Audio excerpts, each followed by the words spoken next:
in terms of the collective bargaining agreement that's up in a couple of years, I believe you are part of the players that are involved in some of these sessions. Is it possible something can get done before the beginning of the season, you think, Richard? I mean, it's still to be seen. I think it's going to be difficult. I think there's a lot of progress that can be made before the season starts, but I think for us to come to a tentative agreement and have something signed and sealed and delivered before September 8th is kind of a long shot. Just because even if we have an agreement in place and both sides agree, we have to show it to all our membership and have to make sure everybody is on the same page with everything and everybody understands and they're okay with the deal that comes across. So there's a lot of steps involved, and to do that during the season is difficult. So, but who knows? Miracles happen every day. So. I love that. Mm-hmm. But would you say the main issue here for fans who are sitting here hearing conversations about franchise tags and player discipline and marijuana and other subjects that constantly get thrown at 18-game season, extra playoff teams? What is actually that really is, do you think, an on-the-table situation here, Richard? Well, obviously, all those things are on the table.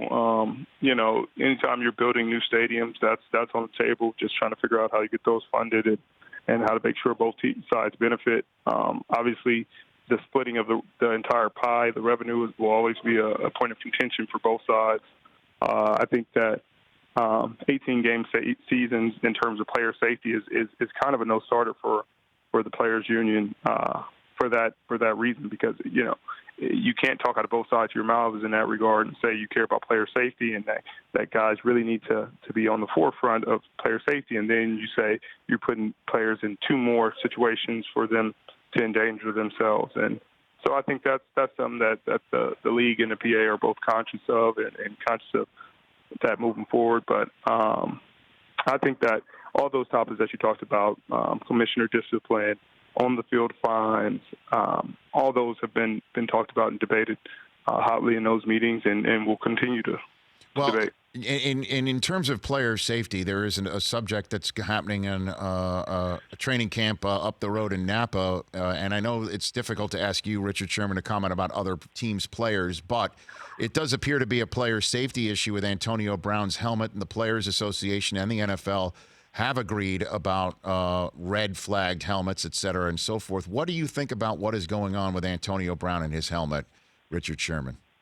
Well, honestly, I just try to kind of mind my own business in that regard. I think it's a bit of a bizarre situation. As players, we do get stuck in our ways, and we're creatures of habit. And, he's worn that helmet since he was probably in Pop Warner, a kid. And for them to tell him he can't wear it anymore, it's just one of those things that's a difficult pill for him to swallow. Same with Tom Brady and A-Rod. Guys have worn these helmets for so long that it's difficult to say, man, let's change what's been working for so long right now. But I think the league and the PA are doing their best to make sure each player is safe and each player is abiding by the rules. So I think it's a situation that is unique. Obviously, it hasn't happened before, and I hope it gets resolved quickly. For more of The Rich Eisen Show, tune to Audience Channel 239 on DirecTV for free on BR Live, or download the Rich Eisen Show app.